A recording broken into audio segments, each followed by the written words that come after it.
Hi, so this is Ela, and I'm back talking about how are we going to do plein air, especially if you've never done it before. How do you want to approach this? So the easiest thing is just pick something you think is interesting and just sketch it. Do little doodles of whatever it is that's around that you think is interesting. And don't worry too much about composition. You can fit a lot of different images on one page and just do whatever is interesting to you. However, if you do want to create compositions, make paintings, this is a bit more of a painting than these guys are, then the simplest thing is maybe do some thumbnails. So these are, I call these are thumbnails.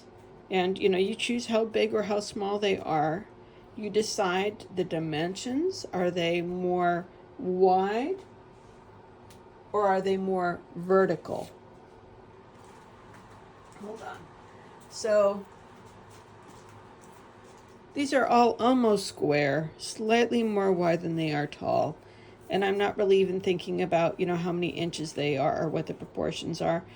But, I'm thinking about, I'm looking at them, and with these guys in particular, I'm going, where are my lights? Where are my medium values? Where are my darks? This is something we do in beginning watercolor class in the second day. This stuff never really goes away. You're always going to get a better composition if you're going to simplify. You're just going to isolate the part that you want. You're not going to try and fit the whole universe in your composition. And you're going to look at where your lights, your mediums, and your darks are. And you're going to let yourself have borders, and you're not going to include every leaf, every blade of grass. You're going to keep it somewhat simple. And isolating, simplifying, figuring out exactly where you're going to paint is a little bit of a challenge. You look at it all. So how do you simplify it? Well, you see artists going like this. This looks really bad with this shadow underneath it. But I am going to bring some viewfinders. See these old-fashioned, slide viewfinders. I popped out the little picture inside. And here we go. We have a landscape rectangle that's wider than it is tall. Or you can do portrait, right? And maybe you want a square composition. You could even just kind of put two together and make more of a square and focus on what's going on in there. And then when you're looking out at the world, pretend this is the world, you can just move it around and go, what's interesting? What do I want to do? You can bring it closer and fit more in. You can bring it farther away and have a smaller, more cropped image. But this is really useful, having some sort of way to kind of block out other things. Another thing that's really nice about having a little viewfinder like this is that you can see where does everything begin and end. Let's say I like this little corner right here. I can see that this tree is fairly close to the top of that edge. Maybe it's about, a quarter of the way to the top.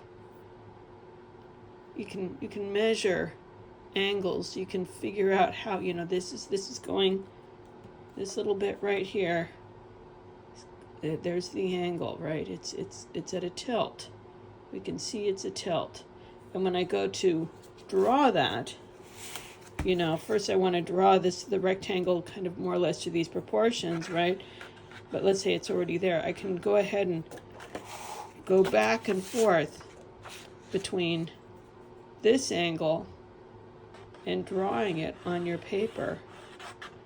You can use your pen or your pencil or your brush to kind of measure and figure out the proportions of what's going on. If this was my composition, I could go, okay, let's see how many, 1, 2, 3, 4, 4.5, right?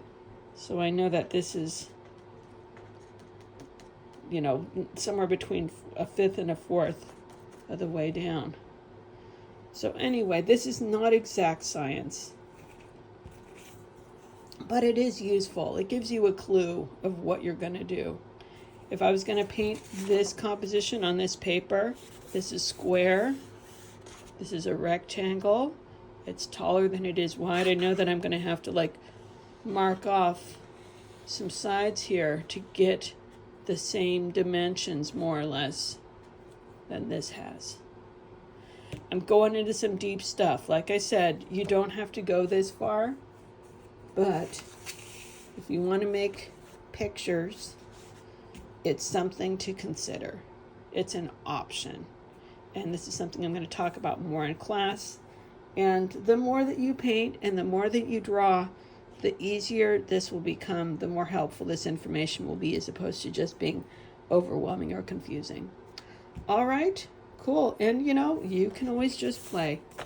It's fine to just play around, just as long as you can have fun and accept whatever comes out and just have a light attitude to the whole thing. Okay, I will see you in class.